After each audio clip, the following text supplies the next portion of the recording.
करते हैं यहाँ से। सबसे पहले बच्चों हम लोग यहाँ पे देख रहे थे क्यूब रूट ऑफ यूनिटी, और आपको पेशेंस बनाए रखना होगा क्योंकि क्लास एक्सटेंड भी हो सकती है, आज थोड़ी देर तक भी चल सकती है। सिर्फ आपको पेशेंस बना रख करके स्क्रीन पे देखना है। तो बच्चों क्यूब रूट ऑफ यूनिटी, इसका क्या मतलब मैंने बताया था, मैंने कहा था यूनिटी का मतलब होता है वन, ठीक है, यूनिटी का मतलब होता है वन, और क्यूब रूट का मतलब होता है इसकी पावर में 1/3। तो बच्चों 1 की power 1/3, this is known as cube root of unity. आप बहुत आराम से देखिएगा, मैं धीरे धीरे बता रहा हूं। तो बच्चों इसको मैं x मान लेता हूं, या तो मैं इसको z भी मान सकता हूं, आपके मन में जो है वो आप मान लीजिए। लेट से हमने इसको z मान लिया क्योंकि पढ़ तो कॉम्प्लेक्स नंबर है ओवरऑल, तो हम इसको z ही मान लेते हैं। तो बच्चों क्यूब रूट ऑफ यूनिटी का मतलब क्या हुआ, इसका मतलब हुआ हिंदी में 1 की पावर 1/3। ठीक है, समझ में आया। और अब आप जरूरी नहीं है कि आपके सामने क्यूब रूट ऑफ यूनिटी है, आपके सामने कोई फोर्थ रूट ऑफ यूनिटी भी दे सकता है। तो फोर्थ रूट ऑफ यूनिटी का मतलब क्या होगा, इसका मतलब ये होगा कि 1 की power 1/4। Fifth root of unity 1 की पावर 1/5। लेकिन बच्चों पहले कंपलसरी तो ये है ना कि पहले आप क्यूब रूट ऑफ यूनिटी तो समझिए, तभी तो आप फोर्थ रूट और फिफ्थ रूट और nth रूट ऑफ यूनिटी समझेंगे। डायरेक्ट थोड़ा ना मैं आपको nth रूट ऑफ यूनिटी पढ़ा सकता हूं, ठीक है ना। तो एक एक करके सारे स्टेप वाइज आते हैं। चलिए, तो बच्चों अगर हम दोनों तरफ क्यूब कर दें तो ये क्या आ जाएगा, z³ - 1 इज इक्वल टू 0। ठीक है, ये आएगा। मैं धीरे धीरे पढ़ा रहा हूं, आपको सिर्फ ध्यान से देखना है। अगर बच्चों हम इसके फैक्टर करेंगे तो ये हो गया a - b into bracket a² plus b² plus ab equal to 0। यहां तक क्लियर हो गया। तो बच्चों अगर आप ध्यान से देखें तो z इक्वल टू 1 की पावर 1/3 भी आप लिख सकते हैं, या इसको आप कई बुक्स में x इज इक्वल टू 1 की पावर 1/3 भी लिख सकते हैं। तो उसमें आप कोई कंफ्यूज मत होइएगा। तो 1 की पावर 1/3 को चाहे आप x लिख देंगे तो x के टर्म्स में इक्वेशन चलेगी, z लिख देंगे तो z के टर्म्स में इक्वेशन चलेगी। ठीक है। अब बच्चों अगर दो फैक्टर्स के प्रोडक्ट जीरो होगा, ओके, ऐसे ऐसे बीच बीच में नहीं बोलो।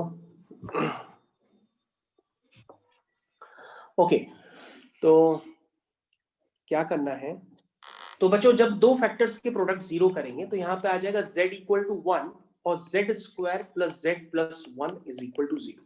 यहां तक समझ में आ गया। तो बच्चों यहां पर सारा खेल होता है z² plus z plus 1 equal to 0 पे, इसलिए मैंने इस इक्वेशन को दोबारा लिख दिया। और अगर आप चेक करें तो इसका a1 है, b1 है, c भी 1 है। समझ में आया। और अगर हम इस इक्वेशन का डिस्क्रिमिनेंट निकालें, this is b² minus 4ac, तो b² माइनस 4ac, तो इसका डिस्क्रिमिनेंट क्या है, इसका डिस्क्रिमिनेंट आया है -3। क्या आया है, -3। तो अगर हम इसके रूट्स की बात करें तो रूट्स क्या होंगे बच्चों, होगा z इज इक्वल टू, ध्यान से सुनो बच्चों, अगर x में क्वाड्रेटिक होती थी तो हम बोलते थे x इक्वल टू, यहां z में क्वाड्रेटिक लिखी है तो हम बोल रहे हैं z इज इक्वल टू। तो बच्चों ये z इज इक्वल टू क्या होता है, होगा -b plus minus square root of b² minus 4ac upon 2a। देखो यहां तक आपको सारी बातें क्लियर होगी क्योंकि मैं बहुत धीरे धीरे बना रहा हूं। देखिए जो -3 है बच्चों उसको लिख दीजिए 3 इंटू -1, तो ये बच्चा आएगा √3 इंटू रूट ऑफ -1। तो रूट ऑफ -1 बच्चों क्या होता है, वो होता है i। तो ये बच्चों क्या बन जाएगा, z is equal to -1 plus minus √3i upon 2। बोलो समझ में आया यहां तक। अब बच्चों यहां पर कुछ बातें आपको ध्यान देनी पड़ेगी। अब आपकी ये दो रूट्स निकले हैं, और बच्चों मैंने आपको ऑलरेडी बता रखा है कि कभी भी कॉम्प्लेक्स रूट्स होते हैं तो वो हमेशा पेयर में एग्जिस्ट करते हैं। मतलब एक कॉम्प्लेक्स नंबर होगा तो दूसरा एक कॉन्जुगेट होगा। मतलब मैंने आपको क्वाड्रेटिक इक्वेशन में भी बताया था कि अगर किसी भी क्वाड्रेटिक इक्वेशन का एक रूट a प्लस आई भी है तो 100% दूसरा रूट a माइनस आई भी होगा। मतलब तो a प्लस आई और a माइनस आई भी क्या है, एक दूसरे के कॉन्जुगेट है ना। तो बच्चों ऐसे ही हम यहां पर ये आपको समझाने की कोशिश कर रहे हैं कि आपका एक रूट है -1 प्लस i√3/2 और दूसरा रूट है आपका -1 माइनस i√3/2। ये है बच्चों। अब बच्चों थोड़ा सा और ध्यान से समझो, धीरे धीरे समझते चले जाओ। बच्चों ये जो एक्सप्रेशन है ना -1 प्लस i√3/2, इसको हम लोग कहते हैं ओमेगा। क्या कहते हैं, ओमेगा। ओमेगा एक कोचिंग सेंटर का भी नाम है, वो ओमेगा नहीं, इसको नॉर्मली एक कॉम्प्लेक्स नंबर का ओमेगा कहते हैं। तो बच्चों आपका यहां पर जब आपने इक्वेशन लिखी z³ - 1 = 0, तो आपने अपनी बुक्स में पढ़ा होगा या आपने देखा भी होगा अब तक कि कुछ बातें और भी बुक्स में बताई गई हैं कि इस इक्वेशन के रूट्स होते हैं, एक होता है 1, एक होता है ओमेगा और एक होता है ओमेगा स्क्वायर। तो बच्चों जो पहला रूट होता है उसी को हम क्या कहते हैं? ओमेगा। तो दिस इज बच्चों यही आपका ओमेगा है। और बच्चों जो दूसरा रूट है ना, ये वाला दूसरा रूट, इसको हम, वो भी मैं आपको दिखा देता हूं, बस आप स्क्रीन पे ध्यान से देखो। तो बच्चों आपका ओमेगा क्या है? आप ओमेगा लिखो जरा, वो है -1 + I√3/2। हमने कहा इसमें दोनों तरफ स्क्वायरिंग करो, एकदम आराम से धीरे धीरे करो। तो जब आप इसमें स्क्वायरिंग करोगे तो देखो आप कुछ बातें समझ में आएगी। ध्यान से देखते रहो, मैंने ओमेगा का स्क्वायर किया। तो बच्चों ओमेगा का स्क्वायर करने पे क्या है देखो जरा, यह आया है a² + b²। मतलब जब आप I√3 का स्क्वायर करेंगे तो मतलब जब आप I√3 का जब आप स्क्वायर करेंगे तो क्या आएगा? I² 3, I² -1 छोड़ देगा तो -3 हो जाएगा, -2I√3/2। ठीक, तो ये बच्चों हो गया omega square is equal to -2I√3/2। ठीक, तो बच्चों ये हो गया omega square is equal to 2 ऊपर नीचे से, सॉरी नीचे बच्चों एक जगह 4 कर लेना क्योंकि पूरे का स्क्वायर है तो नीचे 4 आएगा। ठीक है, नीचे 4 है। अब बच्चों ऊपर से आप क्या करेंगे? 2 कॉमन ले लेंगे। जब आप ऊपर से 2 कॉमन लेंगे तो ये क्या आ जाएगा? ये आ जाएगा -1 - I√3/4। तो बच्चों ये क्या आया है? ओमेगा का स्क्वायर देखो क्या है, -1 - I√3/2 ये आया है। तो बच्चों अगर आप ओमेगा किसको कह रहे हो? आप ओमेगा किसको कह रहे थे?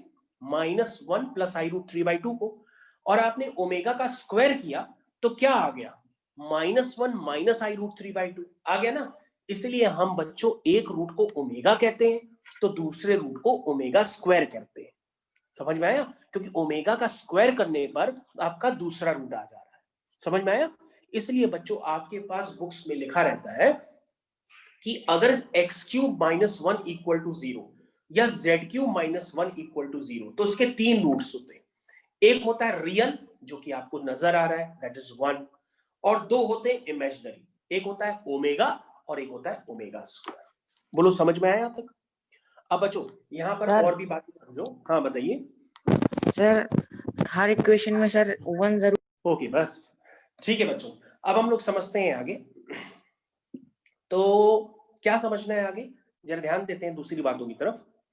अब आप ये समझ चुके हैं कि ओमेगा और ओमेगा स्क्वायर, ध्यान दीजिए, ओमेगा और ओमेगा स्क्वायर क्या है? एक दूसरे के कॉन्जुगेट है। ये भी आप बोल दीजिएगा, इसको पॉइंट बना के लिख लीजिए यहां पे, omega and omega square are conjugate of each other. ये आप लिख लीजिएगा अपने आप से।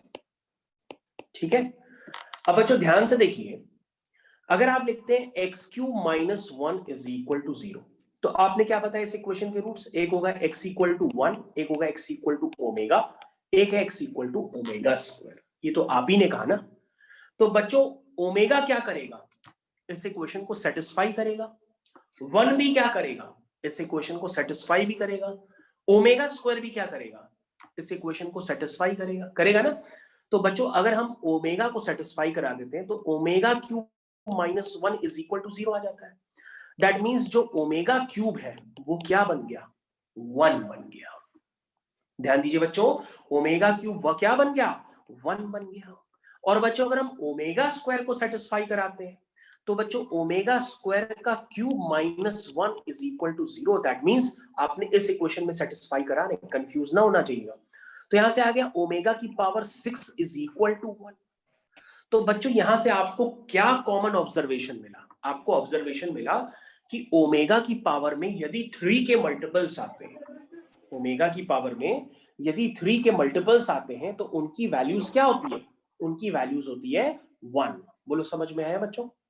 तो बच्चों आपको ये ऑब्जर्वेशन लिखना पड़ेगा कि ओमेगा क्यूब, लास्ट पॉइंट फिर से बता दीजिए। अरे चलो मैं दोबारा बता देता हूँ, कोई बात नहीं। ओके, मैं दोबारा रिपीट करता हूँ। चलो बच्चों, मैं एक बार दोबारा लिख देता हूँ, कोई बात नहीं, हो सकता है आपको कम समझ में आओ, कोई बात नहीं। देखो बच्चों, मैंने आपको ये बताया कि अगर X cube minus 1 is equal to 0 लिखा है, तो आपने मैंने क्या सिखाया आपको उतनी देर में कि इसके रूट्स होते हैं 1, ओमेगा और ओमेगा स्क्वायर, ये बताया ना मैंने। बच्चों अगर आपके पास क्वाड्रेटिक इक्वेशन होती है, क्या लिखते हो आप? A X square plus B X plus C equal to 0 लिखते हो ना क्वाड्रेटिक इक्वेशन। तो बच्चों अगर क्वाड्रेटिक इक्वेशन लिखते हो, और मैंने बताया था कि आपको क्वाड्रेटिक इक्वेशन का कोई भी रूट होता है, let's say x equal to alpha, तो अल्फा क्या करता है? उस इक्वेशन को सेटिस्फाई करता है कि नहीं करता है? बिल्कुल करता है। उसी तरीके से बच्चों, अगर आपने इस इक्वेशन के रूट्स लिखे हैं 1 ओमेगा ओमेगा स्क्वायर, तो वो क्या करेंगे? इस इक्वेशन को सेटिस्फाई भी तो करेंगे ना। इसका मतलब 1 डालेंगे तो 1 का cube minus 1 equal to 0 satisfy कर रहे हैं। ओमेगा डालेंगे तो omega cube minus 1 equal to 0, that means omega का क्यूब क्या आ गया? 1 आ गया। और अगर ओमेगा स्क्वायर डालेंगे तो भी क्या आ जाएगा? ओमेगा की पावर 6 1 आ जाएगा। बोलो समझ में आया? तो बच्चों इससे आपको ऑब्जर्वेशन क्या समझ में आ रहा है कि ओमेगा की पावर में अगर 3k का मल्टीपल होता है तो वो 1 होता है। क्या होता है? 1 होता है। बच्चों ध्यान दीजिए, ओमेगा की पावर में 3k का मल्टीपल होता है तो वो क्या होता है? 1 होता है। मैं आपको ऑब्जर्वेशन सीधा सीधा लिखवा देता हूं, चलिए आपको मैं रिवीजन भी करवा देता हूं। बच्चों आपने कॉम्प्लेक्स नंबर चैप्टर पढ़ रहे हो, तो मैंने ऑब्जर्वेशन सिखाया था ना कि i की पावर 4k क्या होता है? 1 होता है। i की पावर 4k प्लस 1 क्या होता है? i होता है। i की पावर 4k प्लस 2 क्या होता है? माइनस 1 होता है। -1 i की पावर 4k प्लस 3 क्या होता है? Minus i। उसी तरीके से बच्चों यहां पे ये ऑब्जर्वेशंस होते हैं कि ओमेगा की पावर 3k क्या है? 1। ओमेगा की पावर 3k प्लस 1 क्या होता है? ओमेगा। ओमेगा की पावर 3k प्लस 2 क्या होगा? Omega square. तो बच्चों ये बातें आपको समझ में आनी चाहिए। अब आप ये मत पूछो कि ओमेगा की पावर 3k प्लस 1 ओमेगा कैसे हो गया। अरे अब ये भी पूछोगे तो अच्छा मैं लिख के बता देता हूं। ये क्या हुआ? ये हुआ ओमेगा की पावर 3k इंटू ओमेगा। तो ओमेगा की पावर 3k क्या है? 1 है। तो ये क्या बचा? ओमेगा ही तो बचा। ओमेगा की पावर 3k प्लस 2 ये क्या है? ये हो गया ओमेगा की power 3k into omega square. Omega की पावर 3k क्या है? ओमेगा की पावर 3k क्या है? 1। तो 1 इंटू ओमेगा स्क्वायर हो गया। तो बच्चों ये आपको कॉमन ऑब्जर्वेशन याद रखने हैं जो अभी मैंने आपको बताए कि ओमेगा की पावर 3k क्या होगा? 1 होगा। ओमेगा की पावर 3k प्लस 1 क्या होगा? ओमेगा होगा। ओमेगा की पावर 3k प्लस 2 क्या होगा? ओमेगा स्क्वायर होगा। चलिए बच्चों हम लोग नेक्स्ट ऑब्जर्वेशन की तरफ ध्यान देते हैं। आई थिंक यहां तक आपको समझ में आ गया होगा। मैं एक एक बात को 4-4 बार रिपीट कर रहा हूं। चलिए नेक्स्ट। अब बच्चों अब अपनी कॉपी में 1 हमारे साथ लिखिए। अब अपनी कॉपी में 1 प्लस ओमेगा स्क्वायर को एवेल्युएट करिए। सभी बच्चे अपनी कॉपी में 1 प्लस ओमेगा स्क्वायर को एवेल्युएट करिए और मेरे को ओके 1 प्लस ओमेगा स्क्वायर अगर आप इवेल्युएट करेंगे तो ये 0 आएगा। दिस इज द एक टफेस्ट वन टॉपिक है। अगर आपको ये धीरे से समझ में आ रहा है तो मैं इसका लेवल अपग्रेड करता चला जाऊंगा। चलिए देखिए 1 प्लस ओमेगा क्या है बच्चों? वो है -1 plus i√3/2। Omega square -1 minus i√3/2। ये मैंने वैल्यूज डाल दी। अगर बच्चों आप इसको एलसीएम वगैरह लेंगे तो ये वैल्यू क्या आ जाएगी? 0 आ जाएगी। इसलिए बच्चों आपको याद रखना होगा कि आपको ये भी एक ऑब्जर्वेशन हमेशा के लिए याद रखना है कि 1 प्लस ओमेगा स्क्वायर का जो सम होता है वो 0 होता है। और इस पे बहुत ही बेसिक क्वेश्चन एग्जाम में बनते हैं और उन क्वेश्चंस में 1 plus omega square equal to 0 एक तो ये यूज होता है और यूज होता है ओमेगा की पावर 3k वो 1 हो जाता है। ओमेगा की पावर 3k प्लस 1 वो ओमेगा हो जाता है। ओमेगा की पावर 3k प्लस 2 वो ओमेगा स्क्वायर हो जाता है। तो अगर आप ध्यान से देखें कि ओमेगा की पावर 3k ओमेगा की पावर 3k प्लस 1 ओमेगा की पावर 3k प्लस 2 इसका सम क्या हो जाएगा? इसका सम क्या होगा? जीरो इसका सम जीरो जीरो होगा। ठीक है, तो बच्चों ये बात आपको याद रखनी है। ठीक है बच्चों, अब हम लोग थोड़ा सा आगे और कंटिन्यू कर रहे हैं, दूसरे कंसेप्ट्स की तरफ मूव कर रहे हैं। आपको थोड़ा सा पेशेंस अब और देना होगा यहाँ पे। नेक्स्ट, तो बच्चों मैं फिर से आपको रिकॉल करके एक बार बताता हूं। आपने लिखा था X cube minus 1 is equal to 0। आपने लिखा इस इक्वेशन के रूट है एक 1, एक ओमेगा, एक ओमेगा स्क्वायर। ये तो लिखा ना आपने, या Z cube minus 1 equal to 0 लिख लो। रूट्स तो यही आए ना आपके। चलिए ओके, तो अभी हमको ये बताओ बच्चों कि आपके जो रूट है, पहला रूट क्या है? 1। तो बच्चों 1 का पोलर फॉर्म आप हमको बता सकते हो क्या होगा? 1 का polar zero plus I sine zero right. तो एक बच्चे ने बिल्कुल सही बताया। तो यहां पर हम लोग इस बात को बता सकते हैं कि 1 का जो पोलर फॉर्म है, 1 जो लाई करेगा वो कहां लाई करेगा? 1 बच्चों पॉजिटिव रियल एक्सिस पे लाई करेगा, और पॉजिटिव रियल एक्सिस पे प्रिंसिपल आर्ग्यूमेंट क्या होता है? 0। अगर आप उसका सिर्फ आर्ग्यूमेंट भी कहेंगे तो भी वो 0 है, चाहे प्रिंसिपल आर्ग्यूमेंट कहेंगे तो भी वो 0 है। ठीक है ना? चलिए, तो बच्चों जब मैं आर्ग्यूमेंट की बात करूं तो वो एक नॉर्मल कोई भी एंगल हो सकता है, लेकिन जब मैं प्रिंसिपल आर्ग्यूमेंट की बात करूंगा तो आपका जो भी एंगल आपने नॉर्मल तरीके से निकाला होगा उसको -π से +π के बीच में लाई कराना होता है। ये इसका हिंदी में मतलब हुआ। चलिए, अब मेरे को निकालना है, अगर आपको अभी भी कम समझ में आ रहा तो मैं आपको दोबारा लिख के देता हूं कि इस इक्वेशन के रूट्स हैं 1 ओमेगा और ओमेगा स्क्वायर, ऐसे भी लिख सकते हैं। तो बच्चों जैसा कि आपने बताया कि जो 1 है उसको अगर हम पोलर फॉर्म में लिखें तो 1 का पोलर फॉर्म, हालांकि मेरे को इतना डिटेल में बताने की जरूरत नहीं है, आपको याद आ गया होगा, पोलर फॉर्म होता है mod z times cos theta plus I sine theta. सभी बच्चों को क्लियर है? तो बच्चों इसका मॉडुलस, ध्यान दीजिएगा बच्चों, यहां पे कॉमन ऑब्जर्वेशन में बता रहा हूं, आप पहले भले अपनी कॉपी में कर लीजिए या फिर तब मेरे को बताइएगा। आपके पास जो ये तीनों रूट्स आए हैं 1 ओमेगा और ओमेगा स्क्वायर, अगर आप बच्चों इन तीनों रूट्स का मॉडुलस लेंगे, अपनी कॉपी में लेके देख लीजिए, 1 का मॉडुलस 1 आएगा, ओमेगा की वैल्यू आप जानते हैं -1 + i√3/2, उसका मॉडुलस लीजिए क्या आ रहा है देखिए, ओमेगा स्क्वायर का मॉडुलस लीजिए क्या आ रहा है देखिए, जरा ध्यान से देखिए और मेरे को बताइए। ध्यान से देखिए और मेरे को बताइए कि इन तीनों कॉम्प्लेक्स नंबर, ये जो तीनों रूट्स हैं, इनका मॉडुलस क्या है? 1। ध्यान दिया, देखो आप लोगों ने एक बात को ध्यान दिया कि सर ये जो आपने तीनों रूट्स निकाले हैं उन तीनों रूट्स का मॉडुलस भी 1 है। चेक कर लो, आप अपनी निकाल के कॉपी में चेक करो भाई। ओमेगा मैंने आपको पीछे लिखवाया है ना, जो ओमेगा है मैंने आपको पीछे लिखवाया है, दिस इज ओमेगा। तो ओमेगा का अगर आप मॉडुलस लेंगे तो मॉडुलस क्या होता है? √ ऑफ रियल पार्ट का स्क्वायर प्लस इमेजिनरी पार्ट का स्क्वायर। तो अगर आप चाहे ओमेगा का मॉडुलस ले, ओमेगा स्क्वायर का मॉडुलस ले, वो आएगा क्या? 1 आएगा। समझ में आया? यानी कि चाहे आप मॉड z, हर केस में क्या आ रहा है? 1 आ रहा है। इसका मतलब मॉडुलस ऑफ ओमेगा भी 1 है, मॉडुलस ऑफ ओमेगा स्क्वायर भी क्या है? 1 है। आई थिंक आपको ये बात समझ में आ गई होगी। तो आपके पास बच्चों 3 रूट्स हैं और इन तीनों रूट्स की, ध्यान से सुनिएगा, इन तीनों रूट्स की ओरिजिन से दूरी क्या है? इन तीनों रूट्स की ओरिजिन से दूरी क्या है? 1 यूनिट।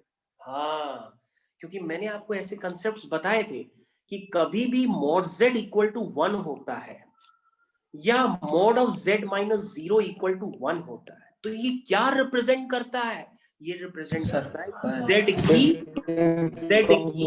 जीरो से डिस्टेंस है ओरिजिन। गुड z की ओरिजिन से दूरी क्या है? 1 यूनिट। तो मैंने आपको सर्किल में भी शायद पता नहीं पढ़ाया कि नहीं मैंने आपको सर्किल, लेकिन इतना तो बताया होगा कि z की ओरिजिन से दूरी क्या है? 1 यूनिट। ये इसका मतलब होता है। और जिन बच्चों ने अभी नया एडमिशन लिया है तो वो ऐसे याद रख लें कि modulus of z1 - z2 represent करता है distance between z1 and z2। तो उसको जब हम रिप्रेजेंट करेंगे ऐसे, तो उसका मतलब हुआ distance between z and origin which is equal to 1।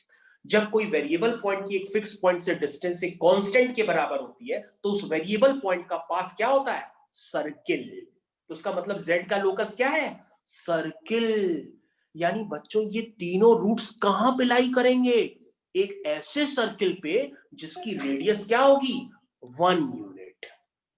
बोलो मेरी बात समझ में आई? ये तीनों रूट्स एक ऐसे सर्किल पे लाई करेंगे जिसकी रेडियस क्या होगी? 1 यूनिट। चाहे वो 1 हो, चाहे वो ओमेगा हो, चाहे वो ओमेगा स्क्वायर। अब आप कहोगे सर इसको बना के थोड़ा सा दिखाइए तो हम समझें।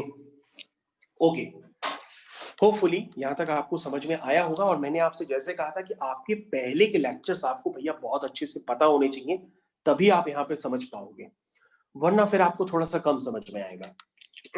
चलिए, ओके, तो सबसे पहले बच्चों जो पहला रूट है 1, उसका पोलर फॉर्म क्या हुआ? 1 times cos 0 plus I sign 0। इसमें किसी बच्चे को प्रॉब्लम तो नहीं है? प्रॉब्लम है तो भैया अभी बता दो। पोलर फॉर्म तो आना ही चाहिए भाई, यहां तक पहुंच गए हो तो पोलर फॉर्म नहीं पता है तो फिर लेक्चर ही खराब है फिर तो ये। चलिए, दूसरा रूट देखिए ओमेगा।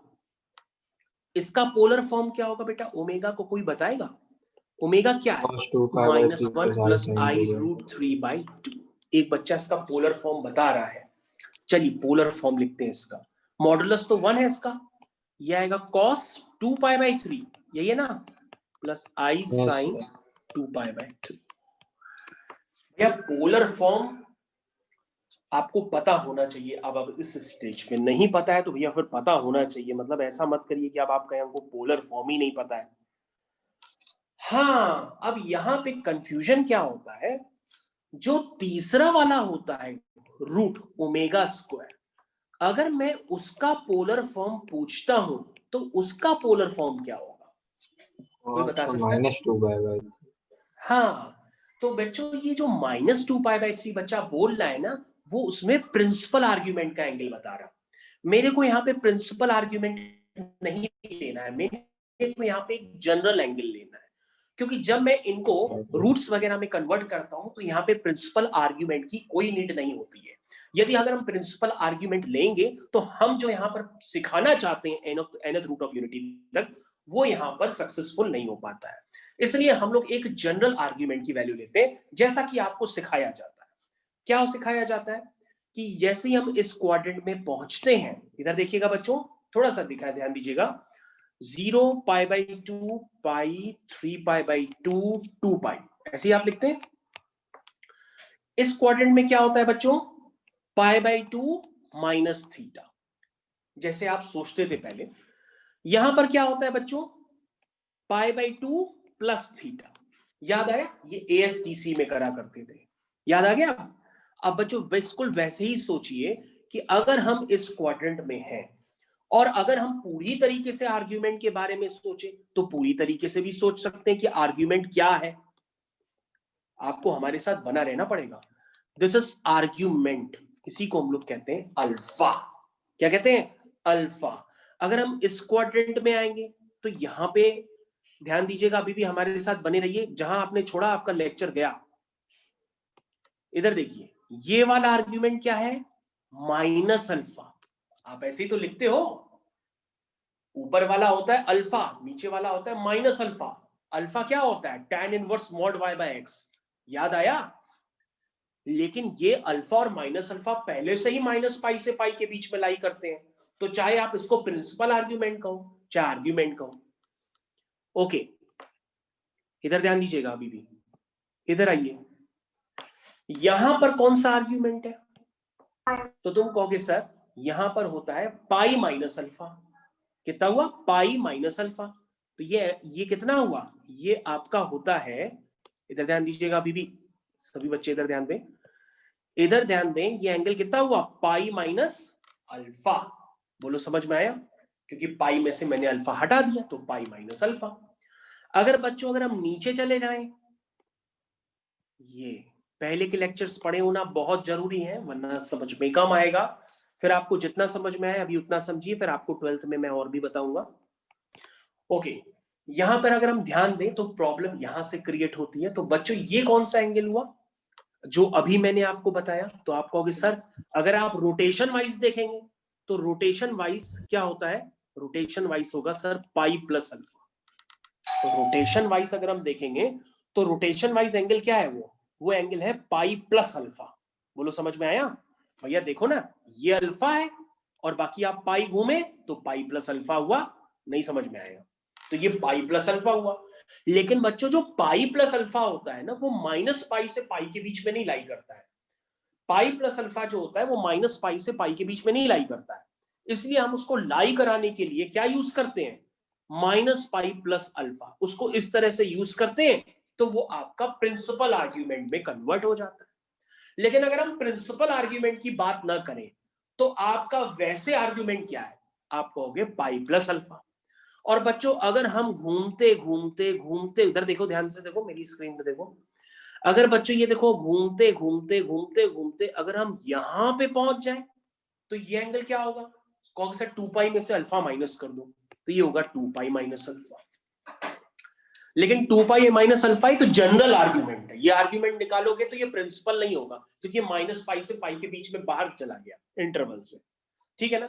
तो अगर बच्चों मैं सिर्फ और सिर्फ आर्ग्यूमेंट की बात करूं तो आर्ग्यूमेंट थर्ड और फोर्थ क्वाड्रेंट में वो जनरल आर्ग्यूमेंट होता है, एक होता है पाई प्लस अल्फा और एक होता है 2 पाई माइनस अल्फा। लेकिन मैं थर्ड और फोर्थ क्वाड्रेंट में प्रिंसिपल आर्ग्यूमेंट की बात करूं तो वो होता है माइनस पाई प्लस अल्फा और एक होता है माइनस अल्फा। मेरी बात आपको समझ में आ गई होगी अगर आपने पहले के लेक्चर्स ढंग से किए हैं। There is a difference between principal argument and argument. First और सेकंड क्वाड्रेंट में तो कोई फर्क नहीं पड़ता, जो है वो ही है। लेकिन थर्ड और फोर्थ क्वाड्रेंट में अगर आपको उसको प्रिंसिपल आर्ग्यूमेंट कहना है तो आप माइनस पाई प्लस अल्फा और 2 पाई माइनस अल्फा कहेंगे, और यदि आपको क्या कहना है सिर्फ आर्ग्यूमेंट कहना है तो आप पाई प्लस अल्फा और 2 पाई माइनस अल्फा कहेंगे। मेरी तरह से आपको बात क्लियर होगी, मैंने 4 बार आपको क्लियर किया है। अगर आपने पहले की क्लास सर आपकी वॉइस लैग कर रही है। 100% क्लियर हो गया होगा। और चलिए फिर से बता दीजिए। ओके, तो बच्चों हम लोग को ओमेगा स्क्वायर का पोलर फॉर्म बताना है। ओमेगा स्क्वायर का पोलर फॉर्म, तो ओमेगा स्क्वायर का पोलर फॉर्म आप किस तरह से बताएंगे, आप कहेंगे कि सर इसका x भी नेगेटिव है, y भी नेगेटिव है, और x और y दोनों नेगेटिव होने की वजह से ये फोर्थ क्वाड्रेंट में होगा। तो इसका पोलर फॉर्म होगा cos 4 pi by 3 plus I sine third में होगा 4 पाई बाई 3, ठीक है। ओके, तो आपको चाहिए, मैंने अभी प्रिंसिपल आर्ग्यूमेंट नहीं लिखा है, मैंने सिर्फ आर्ग्यूमेंट लिखा है तीनों एंगल्स का। तो बच्चों यहां पे ध्यान दीजिए, ये z इज इक्वल टू 1 का है पोलर फॉर्म, ये z is equal to omega का है, ये z is equal to omega square का है। तो आपको ये बातें क्लियर होनी चाहिए कि मैंने किस तरह से लिखी है। ओके, अब बच्चों यहां पर कुछ और बातों को समझते हैं, और जिन बच्चों को वॉइस नहीं आ रही है वो बिल्कुल घबराए नहीं, ये लेक्चर बहुत क्लियर कट तरीके से रिकॉर्ड हो रहा है, आपको उसकी रिकॉर्डिंग मिलेगी, आप दोबारा आराम से देखिएगा। मैंने 4-4 बार हर बात को रिपीट किया है तो आपको बहुत अच्छे से समझ में आएगा। बस आप ऐसा करिएगा कि आपको पहले के लेक्चर्स भी पता होने चाहिए, ऐसा नहीं करिएगा कि अचानक यही पढ़ रहे हो तो नहीं समझ में आएगा, ठीक है। तो यस बेटा बताइए सर ओमेगा स्क्वायर। ओके, सभी बच्चे ध्यान दें, हम पोलर फॉर्म निकालते हैं ओमेगा स्क्वायर का, पोलर फॉर्म, ठीक है बच्चों। हम एकदम अनजान बन जाते हैं, हम भी एक छोटे बच्चे बन जाते हैं। पोलर फॉर्म कैसे निकालते हैं, -1/2 माइनस आई रूट 3/2। पोलर फॉर्म निकालने के लिए पहले हम क्या लेते हैं, उसका मॉडुलस निकालते हैं। तो मॉडुलस कैसे निकालते हैं, square root of real part का square plus square root of imaginary part का स्क्वायर। तो बच्चों अगर आप इसको इवैल्यूएट करेंगे तो ये 1 आएगा, समझ में आया। अब बच्चों आपको क्या देखना होगा, इसका x भी नेगेटिव है, y भी नेगेटिव है। जब x भी नेगेटिव है और y भी नेगेटिव है तो बच्चों आप कौन से क्वाड्रेंट में आएंगे, आप आएंगे इस वाले क्वाड्रेंट में जिसको हम लोग कहते हैं थर्ड क्वाड्रेंट। तो थर्ड क्वाड्रेंट में मैंने आपको बताया कि आप क्या यूज करेंगे आर्ग्यूमेंट, पाई प्लस अल्फा। तो बच्चों आपका जो आर्ग्यूमेंट होगा, आर्ग्यूमेंट ऑफ ओमेगा स्क्वायर, वो होगा पाई प्लस अल्फा। अल्फा क्या होता है, tan inverse mod y by x। सभी बच्चे ध्यान दें, तो बच्चों यहाँ पे x और y की जगह क्या है, y की जगह है -√3/2, x की जगह है -1/2, तो ये हो जाएगा पाई प्लस tan इनवर्स। क्या हो जाएगा बच्चों, 2 से 2 कैंसिल हो जाएगा, माई मॉड लगाया है सब बेकार हो जाएगा, तो ये सिर्फ √3 ही बचेगा। तो ये सॉल्व होके कितना आया, tan इनवर्स √3 कितना होता है, tan इनवर्स √3 π/3, गुड। तो ये बच्चों कितना बन गया, 4π/3। ओके, तो आई थिंक आपको समझ में आ गया होगा 100% तरीके से। तो किसी बच्चे ने कहा कि सर इसको दोबारा बताइए, तो मैंने आपको दोबारा फिर से क्लियर कर दिया है। ध्यान दीजिए, अगर आपको समझ में नहीं आ रहा है तो मैं 4 बार चिल्ला के कह रहा हूं कि क्लास रिकॉर्ड हो रही है पूरी अच्छी तरीके से, आप उसको आराम से देखिएगा, समझ में आएगा। ओके, होपफुली यहां तक सभी को समझ में आ गया होगा। तो हम लोग नेक्स्ट पेज पे चलते हैं, और अब आप तैयार हो जाइए, लेवल अपग्रेड हो रहा है और भी ज्यादा। अब लेवल दिखा दीजिए। हाँ बिल्कुल देख लीजिए, मैं यहाँ वेट कर ले रहा हूँ। ठीक है बच्चों, चलिए आगे कन्वर्ट करते हैं। अब सुनिए, इधर ध्यान दीजिए, अपनी कॉपी वॉपी छोड़िए, मत लिखिए, अब लिखने से हो सकता है आप कंफ्यूज हो रहे हो, बाद में लिखिएगा। बच्चों अभी मैंने क्या बताया था कि ZQ - 1 = 0, तो आपने इसके क्या रूट्स लिखे, एक आपने लिखा 1, this is 1 times cos 0 plus I sin 0, फिर आपने लिखा Z = omega, that is 1 times cos 2π/3 plus I sin 2π/3, फिर आपने लिखा Z = omega square, that is 1 times cos 4π/3 plus I sin 4π/3। अब ये आप जानते हैं क्योंकि मैं आपको पीछे बता चुका हूं, मैंने आपको दोबारा लिख के बताया। और मैंने आपको क्या बताया था बातों बातों में कि इन तीनों का जो मॉडुलस है वो क्या है, कहोगे सर वो तो 1 है। क्या है, 1 है ना।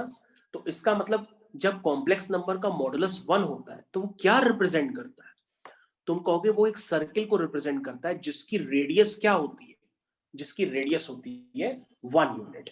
क्या होती है, 1 यूनिट। अभी आप कॉपी में मत बनाइए, मैं फिर से मना कर रहा हूं, आप इधर देखिए अभी, वरना फिर कम समझ में आएगा। मत बनाओ कॉपी में।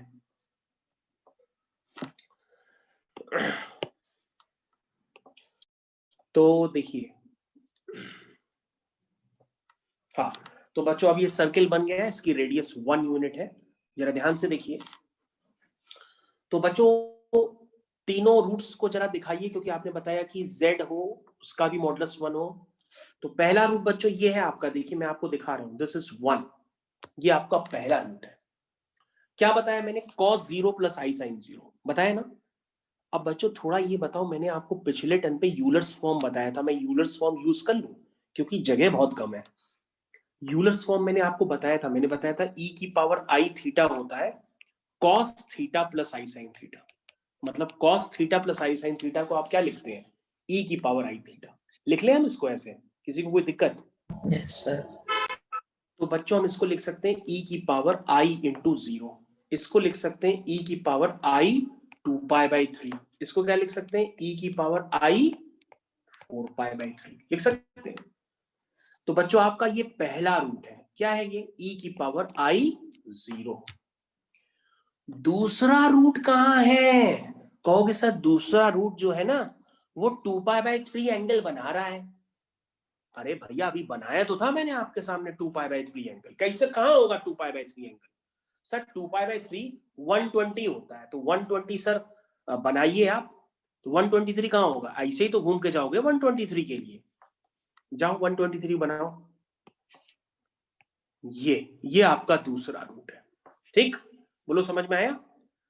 तो दूसरा रूट कौन सा एंगल बना रहा है, 2π/3, ये आपका दूसरा रूट है। इसका नाम बताओगे क्या है दूसरे रूट का, e की पावर I 2π/3, बोलो समझ में आया, मतलब वही ओमेगा, यस यस बेटा ओमेगा भी कह सकते हैं, गुड। ओके, तीसरा रूट, सर वो तो 4π/3 बना रहा है। अरे 2π/3 में 2π/3 ऐड कर दो तो ऑटोमेटिक 4π/3 बन जाएगा, है ना। तो चलो उसको बनाते हैं, आओ। तो कैसे बनाएं, चलो चलो चलो, ये बन गया। ठीक है, ये मैंने बना दिया। फिर मैंने उसमें 2π/3 ऐड कर लिया। तो इस तरह से ये मैंने ऐसे जनरल इंटरप्रिटेशन से मैंने, हालांकि डायग्राम में ये देखो ये बनाने की कोशिश कर रहा हूं मैं, जरा ध्यान से देखते जाइएगा।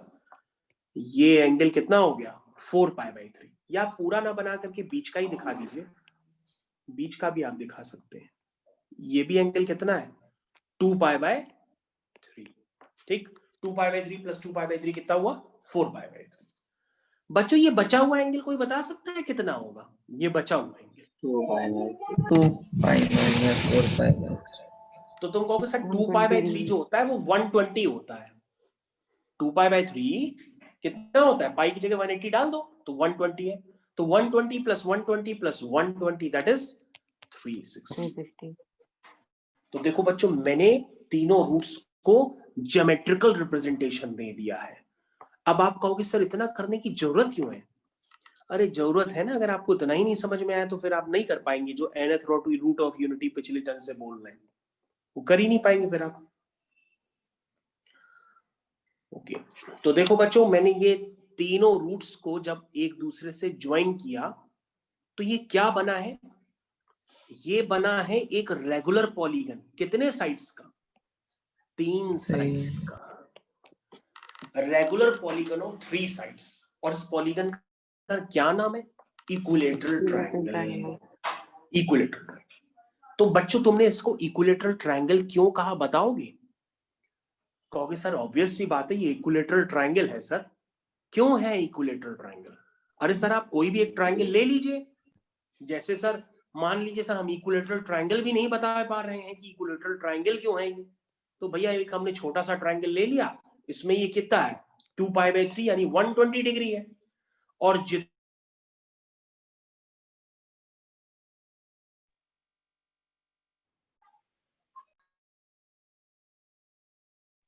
सर आपकी वॉइस चली गई।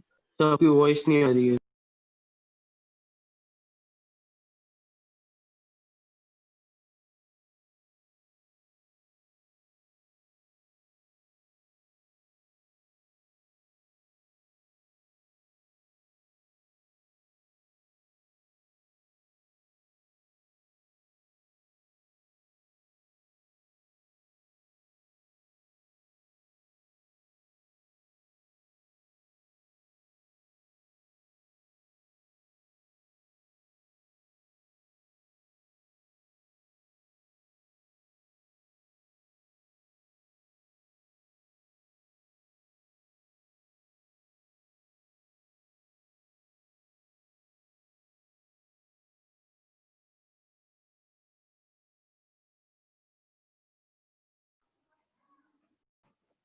तो बच्चों अब आप लोग रेडी हो जाइए। हाँ बताइए बेटा। Fourth root of unity, heading डालिए सभी बच्चे, फोर्थ रूट ऑफ यूनिटी। तो इसका मतलब क्या हुआ 1 की पावर 1/4। इसको हम लोग क्या कहेंगे? Fourth root of unity. बोलो समझ में आया? तो इसको हम क्या मान लेते हैं? z मान लेते हैं। तो बच्चों ये क्या बन गया? ये बन गया z की power 4 - 1 is equal to 0। That means ये बन गया, इसको इस तरह से लिख लीजिए। तो बच्चों ये क्या बन गया? a plus b a minus b is equal to 0। यानी यहां से आ गया z² + 1 is equal to 0 and z² - 1 is equal to 0। आया? तो बच्चों यहां से z की वैल्यू क्या आई? वो आई √(-1). तो आपकी वॉइस नहीं आ रही है। मेरी वॉइस नहीं आ रही है? यहां से z² की वैल्यू आ रही है। आ रही है। अरे भाई मैं, अच्छा चलो दोबारा बता देता हूँ। सुनो भाई, मेरी आवाज सबको आनी चाहिए क्योंकि मेरी तरफ से यहाँ भी नेटवर्क सही चल रहा है। तो मैं एक बार फिर से चेक कर लेता हूँ आप लोग के लिए। ओके, यहाँ से नेटवर्क पूरा जा रहा है, आप रिकॉर्डिंग सुन लीजिएगा, आपको आएगी। देखिए तो बच्चों यहाँ से z की वैल्यू आएगी, ध्यान से देखिए, यहाँ से मैं दोबारा आपको समझाने जा रहा हूँ, आपकी वॉइस नहीं आ रही। देखिए ध्यान, तो यहाँ आ गया z² इज इक्वल टू -1 और यहाँ से आ गया z² इज इक्वल टू 1। तो बच्चों यहां से हम क्या लिखेंगे, z is equal to square root of -1, और वो स्क्वायर रूट ऑफ -1 क्या होता है, i, तो बाहर निकलेगा तो क्या हो जाएगा, प्लस माइनस i, और क्या आएगा, z इज इक्वल टू +-1। तो बच्चों जब हम फोर्थ रूट ऑफ यूनिटी की बात करते हैं तो आपके 4 रूट्स निकल के आए हैं। एक है 1 -1 i -i। ध्यान दीजिए भाई बच्चों, समझ में आना चाहिए आपको। इधर ध्यान दीजिए कि अगर आप 1 का पोलर फॉर्म लिखेंगे तो वो क्या आएगा, cos 0 प्लस i sin 0, ये आएगा पोलर फॉर्म। सभी बच्चों को क्लियर है 1 का पोलर फॉर्म, क्योंकि अगेन इन सब का मॉडुलस क्या है, 1 यूनिट है। और बच्चों अगर हम i का लिखेंगे तो i का क्या आएगा, 1 times cos π/2 plus i sin π/2। बोलो भाई, समझ में आया सबको, किसी कोई दिक्कत, कोई दिक्कत नहीं। तो यहां पर थोड़ा सा बच्चे आप लोग ध्यान दीजिएगा, अभी भी जो हमारे साथ बने हुए हैं देखते रहिए। तो बच्चों यहां पर आप यूज करेंगे 0, यहां पर है π/2, यहां पर है पाई, और यहां पर है 3π/2। ध्यान दीजिएगा 3π/2 की जगह कहीं आप -π/2 मत लिख लीजिएगा, क्योंकि यहां पर principal argument nth root of unity में नहीं यूज करते हैं, नॉर्मल आर्ग्यूमेंट यूज करते हैं। तो बच्चों ध्यान से देखिए, अब मैं यहां पर थोड़ा सा चेंज करने जा रहा हूं, मैं इस बात को दोबारा रीराइट कर रहा हूं। क्या इसको मैं ऐसे लिख सकता हूं, cos 2π/4 प्लस i sin 2π/4, ऐसे लिख सकता हूं ना। क्यों लिख रहा हूं, क्योंकि मेरे को अभी कुछ ऑब्जर्वेशन बनाने हैं। z इज इक्वल टू -1, क्या लिखेंगे, 1 times cos π plus i sin π, ऐसे लिखेंगे cos π प्लस i sin π। तो ये हो जाएगा 4π/4, इधर ध्यान दीजिए, इधर ध्यान दीजिए, 4π/4 प्लस i sin 4π/4, ऐसे लिखेंगे। z इज इक्वल टू क्या बचा, -i बचा, इसको लिखेंगे 1 टाइम्स, क्योंकि -i का भी मॉडुलस 1 होता है, cos 3π/2 प्लस i sin 3π/2। 3π/2 को क्या लिख सकते हैं हम, 6π/4 लिख सकते हैं, तो लिखेंगे cos 6π/4 प्लस i sin 6π/4। बोले भाई समझ में आया यहां तक सभी बच्चों को, ठीक है। इधर तक किसी को कोई दिक्कत नहीं होनी चाहिए, क्योंकि मैंने बस कुछ रिलेशंस दिखाने के लिए एंगल्स को इस तरह से लिखा है ताकि मैं आपको रिलेशंस दिखा पाऊं। हाँ बताइए भाई, तो ये तो सिर्फ वो नॉर्मल तरीके से लिखा है जैसे लिखते हैं, ओके। हाँ बच्चों अब ध्यान दो, यहाँ पे ऑब्जर्वेशन अब आपको देखने के लिए तैयार हो जाइए, ऑब्जर्वेशन आपको दिखेंगे। सबसे ऊपर आइए, इधर आइए, इधर आइए, देखिए सबसे ऊपर कहाँ थे हम लोग, यहाँ पे थे। देखिए जब पावर यानी कि जब डिग्री 3 थी, हमारी बात सुनिए, जब डिग्री 3 थी तो क्या था, 2π/3 4π/3 है ना, और जब डिग्री 4 है तो क्या है, 2π/4 4π/4 6π/4 है ना। ध्यान से सुनो, जब डिग्री 3 है, इधर देखो ध्यान से, जब डिग्री 3 है तो यहां पर कुछ ऑब्जर्वेशन आपको देखने होंगे कि उसके रूट्स कितने थे, और डिग्री 4 है तो उसके रूट्स कितने हैं, और इसको अगर हम जनरलाइज करेंगे तो जनरलाइज कैसे होगा। अब बात ये आती है कि जनरलाइज कैसे होगा, क्योंकि हम क्या करने जा रहे हैं, हम यहां एक बड़ा सा काम करने जा रहे हैं जिसको पहले से आपको बता रहे हैं। हम लिखने जा रहे हैं z इज इक्वल टू 1 की पावर 1/n। इधर ध्यान दीजिए, हम लिखने जा रहे हैं z इज इक्वल टू 1 की power 1/n। This is called nth root of unity. Copy में मत लीजिए, लिखिएगा nth रूट ऑफ यूनिटी, इसको हम कहते हैं nth रूट ऑफ यूनिटी। तो ये क्या बना, ये बना z की power n is equal to 1 बना। तो बच्चों अगर मैं इसके रूट्स लिखना चाहूं तो मैं कैसे लिखूंगा, बात यहां पे फंसी है। तो बच्चे इसके रूट्स होते हैं z is equal to cos 2k pi by n plus i sine 2k pi by n, ये इसके रूट्स होते हैं जहां पर k लाई करता है 0 से लेकर के n-1 तक। तो बच्चों मैंने nth रूट ऑफ यूनिटी को जनरलाइज कर दिया। कहोगे सर आपने किया कैसे, एक बार जरा वेरीफाई कराइए क्यूब रूट के लिए और फोर्थ रूट के लिए। हमने कहा लो कर लो वेरीफाई, इसमें n की जगह 3 डाल दो तो क्यूब रूट ऑफ यूनिटी हो जाएगा। तो जब n की जगह 3 डालोगे तो ये हो जाएगा 2k pi by 3 plus I sine 2k pi by 3। तो जब बच्चों n 3 होगा तो k क्या हो सकता है, 0 से लेकर के 3-1, क्योंकि k की वैल्यू क्या है 0 से लेकर के n-1।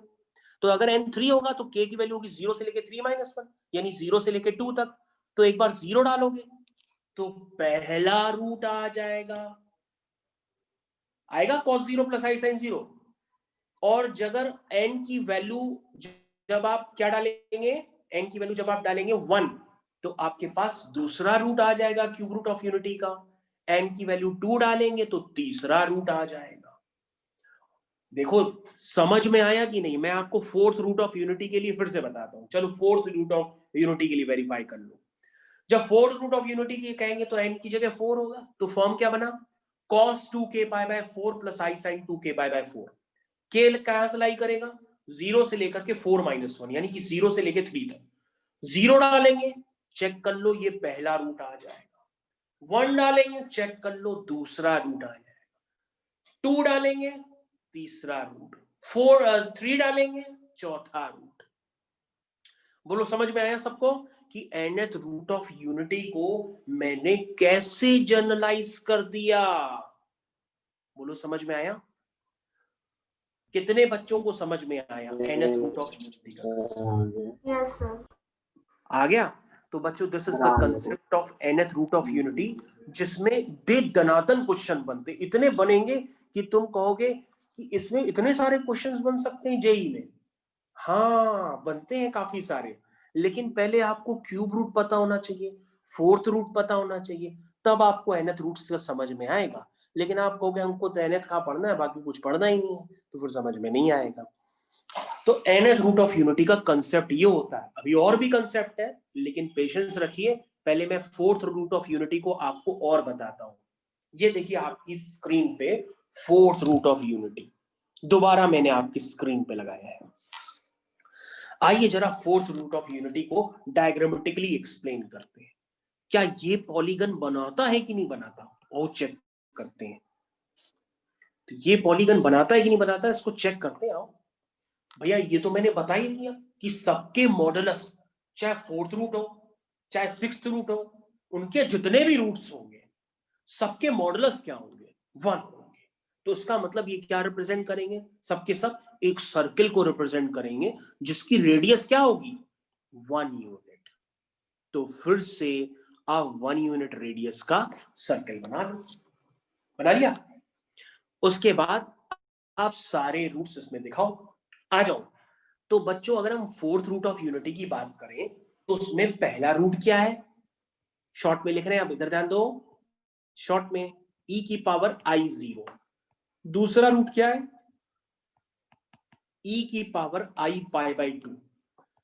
तीसरा रूट क्या है, e की पावर i पाई। चौथा रूट क्या है, e की पावर i 3 पाई बाई 2। ठीक है ना, यही तो है जिसको मैंने स्टैंडर्ड जनरेट कराने के लिए पाई बाई 2 को मैंने 2 पाई बाई 4 लिख दिया, पाई को मैंने 4 पाई बाई 4 लिख दिया, ताकि एक सिमेट्री आप समझ पाए। ओके, तो बच्चे ये रूट्स जरा बनाओ हमारे साथ। ये देखो ये आपका पहला रूट e की पावर i0 बना। ये देखो दूसरा रूट, तीसरा रूट, चौथा रूट। आप कहोगे सर ये तो आप पहले की तरफ आप काम करेंगे, क्या काम करेंगे आप सर, सबको ज्वाइन करेंगे तो यहां पर क्या बनेगा, पॉलीगन। ध्यान दिया, 3 रूट्स होते तो 3 साइड का रेगुलर पॉलीगन, 4 रूट्स होते हैं तो 4 रूट्स का रेगुलर पॉलीगन, मतलब 4 साइड्स का रेगुलर पॉलीगन। तो ये बच्चों रेगुलर पॉलीगन का नाम क्या है, कोई बच्चा बताएगा? हाँ, इस रेगुलर पॉलीगन का नाम है स्क्वायर। लेकिन अगर आपको ये क्लियर नहीं है, कोई बच्चा कह रहा है कि नहीं सर ये तो पैरेललोग्राम होगा, नहीं सर ये तो रेक्टेंगल होगा, तो भैया कहो तो मैं वो भी बता दूं। ओके, तो अगर आप देखना चाहें तो बच्चों ये आप ध्यान से देख लीजिए एक मिनट। ये देखिए बच्चों, ये 1 यूनिट है, ये भी 1 यूनिट है, तो ये आपका हो जाएगा राइट एंगल ट्रायंगल से √2, क्योंकि ये एंगल बच्चों आपको पहले ही क्लियर है कि ये π/2 है। ये सारे एंगल्स क्या है बच्चों, π/2 π/2 π/2 है। तो बच्चों इस तरह से ये √2 √2 √2 √2, आई थिंक आप लोग को क्लियर हो गया होगा। और आपको ये क्लियर करना है कि सर ये वाला एंगल बताइए, ये वाला एंगल जो आपने अभी बनाया है वो 90 डिग्री कैसे हुआ। सर ये वाला एंगल इधर देखिए, इधर ग्रीन वाला, ये 90 कैसे हुआ? अरे भैया ये क्लास 10th में पढ़ाया जाता है, सेमी सर्किल में बना हुआ ट्रायंगल राइट एंगल ट्रायंगल होता है, ठीक है ना। समझ में आया कि सेमी सर्किल में बना हुआ ट्रायंगल क्या होता है, राइट एंगल ट्रायंगल होता है। तो बच्चों ये सभी तो राइट एंगल ट्रायंगल हुए ना, ये सबके 90 हुए, तो ये स्क्वायर ही तो हुआ, तो ये स्क्वायर हुआ ना। अब तो कंफ्यूजन मत रखो कि ये स्क्वायर नहीं है, रेक्टेंगल है, पैरेललोग्राम है, ये सब मत कहना। This is square, regular polygon बनता है।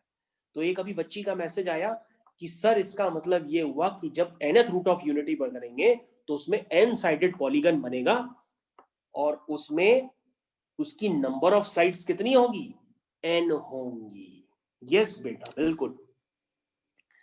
तो बच्चों आई थिंक आपको समझ में आ गया होगा, मैंने काफी देर तक आपको समझाया है और चिल्ला चिल्ला के बताया है, ताकि अगर आप किसी भी बुक से पढ़े तो आपको जल्दी समझ में आ जाए। ओके, तो nth रूट ऑफ यूनिटी पे हम लोग दोबारा चले आते हैं और दोबारा इसको समझते हैं कि इसमें और क्या ऐसे कंसेप्ट है जो हम लोग के अभी भी छूट रहे हैं। Let's start. तो बच्चों nth रूट ऑफ यूनिटी का जरा आप पहला रूट लिख के दिखाओ क्या है। तो पहला रूट होगा सर k को 0 डाल दीजिए, तो cos 0 प्लस i sin 0। तो सर पहला रूट तो आपका 1 है ना। दूसरा बताओगे सर k की जगह 1 डाल दीजिए, 2π/n। तो सर ये हो जाएगा दूसरा रूट e की पावर i 2π/n, ऐसे लिख दें शॉर्ट में i 2π/n, क्योंकि k की जगह 1 डालोगे तो ये बन जाएगा cos 2π/n plus i sin 2π/n, और k की मतलब समझ गए होगे यार। ओके, n की जगह 2 डालो, सॉरी k की जगह 2 डालो, जरा k की जगह 2, 1 डाल दिया 2 डाला तो क्या आ जाएगा i 4π/n। k की जगह 3 डालो, 0 डाल दिया, 1 डाल दिया, 2 डाल दिया, 3 डालो, क्या आ जाएगा 6π/n। ऐसे चलेगा ना, ऐसे चलते चले जाएंगे। बच्चों अगर हम ध्यान से देखें कि ये एक फॉर्म क्या कर रहे हैं, ये क्या फॉर्म कर रहे हैं, कोई बच्चा दिख रहा है? जीपी। ये एक जीपी फॉर्म कर रहा है। जीपी बनना। तो अगर ये जीपी फॉर्म कर रहे हैं तो उस जीपी का सम क्या है, कोई बच्चा है इस जीपी का सम क्या है? 0। तो बच्चों हाँ सुनिए, तो बच्चों अगर आपके पास कोई भी कॉम्प्लेक्स इक्वेशन दी है z की power n is equal to 1, तो आप इसको ऐसे भी लिख सकते हैं। इधर ध्यान दीजिए सभी बच्चे, कोई भी कॉम्प्लेक्स इक्वेशन अगर दी है z की power n is equal to 1, तो आप इसको ऐसे भी लिख सकते हैं लाइक दिस, ठीक है। और बच्चों अगर इस इक्वेशन के n रूट्स होंगे तो अगर हम उनका सम ऑफ रूट्स निकालेंगे तो सम ऑफ रूट्स आपको बताया जाता है वो होता है माइनस कोफिशिएंट ऑफ x की पावर n माइनस 1, z की पावर n माइनस 1 है, अपॉन कोफिशिएंट ऑफ z की power n, coefficient of z की पावर n। तो बच्चों ये क्या हो जाएगा, ये आ जाएगा 0। तो आप डायरेक्टली देख के बता सकते हो सिर्फ और सिर्फ इक्वेशन से कि इसका सम ऑफ रूट क्या है, 0 है। ये देखो मैंने कॉर्नर में ब्लॉक बना के लिख दिया। लेकिन अगर आप ऐसे भी निकालना चाहो सम ऑफ रूट्स और प्रोडक्ट ऑफ रूट्स तो भी निकल आएगा। कैसे निकलेगा, इधर ध्यान दीजिए, आप एक काम कर लो, जो e की पावर i 2π/n है इसको आप मान लो अल्फा। क्या मान लो, अल्फा। तो ये बच्चों हो गया 1, ये हो गया अल्फा, ये हो गया अल्फा स्क्वायर, ये हो गया अल्फा क्यूब। ऐसे चलते चलते चलते कहां तक जाएगा? अल्फा की पावर n-1। ठीक है, ये देखो ये बच्चों ये अल्फा है, ये अल्फा है जिसको मैं यहां भी हाईलाइट कर रहा हूं, ये अल्फा स्क्वायर है, ये अल्फा क्यूब है, क्योंकि मैंने अल्फा किसको मान लिया? आई ई की पावर आई 2π/n। तो बच्चों अगर ये एक जीपी बन रही है जिसका कॉमन रेशियो अल्फा है, तो इनका सम ऑफ रूट्स क्या होगा? होगा ए आर की पावर n-1 अपॉन r-1, क्योंकि इसके नंबर ऑफ टर्म्स n है। अगर आप यहां से निकालना चाहे तो भी निकल सकता है। अल्फा क्या है? अल्फा है e की पावर आई 2π/n। और बच्चों अगर हम इसमें n मल्टीप्लाई करेंगे तो n यहां मल्टीप्लाई हो जाएगा -1 अपॉन अल्फा माइनस n से n बच्चों क्या हो जाएगा? कैंसिल। इधर ध्यान दो, ये n से n क्या हो जाएगा? कैंसिल। तो क्या बचेगा? क्या बचेगा? e की पावर आई 2π-1 अपॉन अल्फा माइनस 1। तो बच्चों e की पावर आई 2π क्या होता है? होता है cos 2π plus I sign 2π -1 upon alpha minus 1। तो cos 2π क्या होता है बच्चों? वो होता है 1। साइन nπ क्या होता है? 0। तो ये हो गया 1-1 अपॉन अल्फा माइनस 1। तो बच्चों क्या आ गया? ये 0 आ गया। तो बच्चों ये जो nth रूट ऑफ यूनिटी में जो उसके nth नंबर ऑफ रूट्स होते हैं उनका सम क्या होता है? 0 होता है। अब क्या कोई बच्चा हमको इन रूट्स के प्रोडक्ट निकाल के बता सकता है कि प्रोडक्ट ऑफ रूट्स कितने आ रहे हैं? ओके, आज आप लोगों को क्लास टफ। ओके, एक बच्चा प्रोडक्ट ऑफ रूट्स बता रहा -1, कोई और भी बता सकता है? -1। ओके ठीक है, -1 अभी सही है कि नहीं ये हम लोग चेक करेंगे। आप और भी निकालिए, इतनी जल्दी मत बताया करो, थोड़ा सॉल्व कर लिया करो।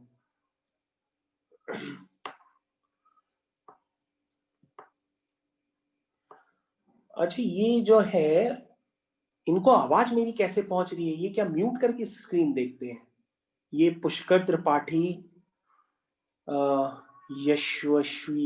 यशस्वी सिंह, इनका माइक तो ऑन ही नहीं है, कैसे देख रहे हैं ये लोग?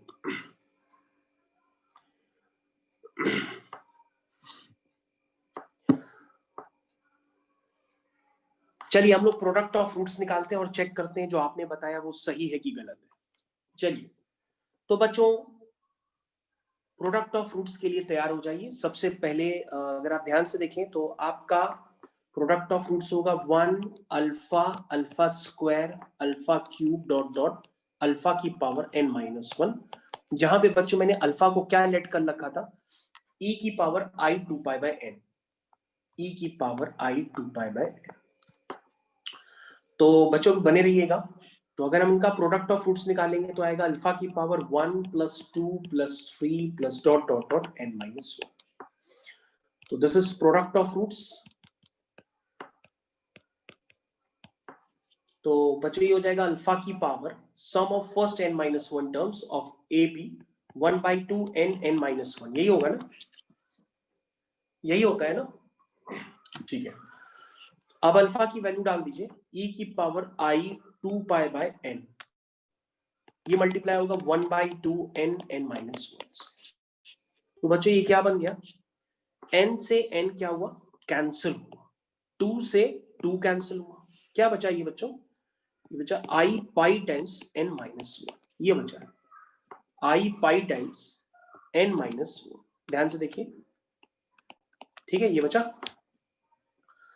आई पाई टाइम्स n-1। अब बच्चों जरा ध्यान से देखिए, इसको ऐसे लिख लीजिए e की पावर आई पाई होल पावर n-1। ऐसे लिख लो, e की पावर आई पाई क्या होगा? cos pi plus I sine pi. e की पावर आई पाई को ऐसे लिख दो n-1। तो बच्चों cos पाई होता है -1। सभी बच्चे जानते हैं ट्रिग्नोमेट्री में कि जो cos n पाई होता है वो -1 की पावर n होता है, जहां पे सेट n होता है सेट ऑफ इंटीजर्स, और sin n पाई जो होता है वो 0 होता है, जहां पर n होता है सेट ऑफ इंटीजर्स। ये आपको पता होगा। तो cos 1 पाई हो जाएगा -1 की पावर 1, दैट इज -1, sin पाई 0। तो बच्चों आपका आंसर है -1 की पावर n-1। तो बच्चों जो आप बता रहे थे वो आपका कंसेप्ट, जो भी आंसर था वो आप चेक कर लीजिए चाहे वो गलत था।